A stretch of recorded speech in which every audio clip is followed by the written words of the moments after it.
Hello guys, maayong adlaw sa tanan. Ito naman yung mga update namin guys. Magplano kaming kumain at siyempre magsaing na din kami guys, no. So ayan na guys, so nilabas ko na yung kanin at nilagay sa lamisa. So charang, so nagtaka tuloy yung may-ari bakit may kaldero na sa lamisa guys, no.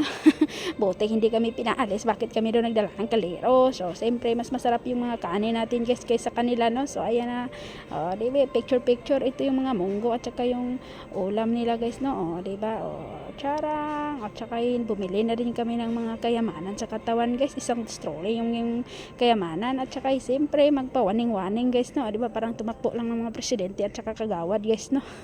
Nagmeeting-meeting, siyempre hindi talaga mawala yung mga manok na yan guys, parte talaga ng buhay dito sa Middle East guys. Charot. At saka ito maganda kong bisita, in-interview niya kung saan ba daw nagaling yung tubo, bakit may tubo dito sa Dubai. Siyempre ang init-init ng panahon dito. Ayan na, ang sarap ng tubo nila guys, no. Diba, tubo juice, sad ka pa guys. At saka siyempre po this life talaga guys.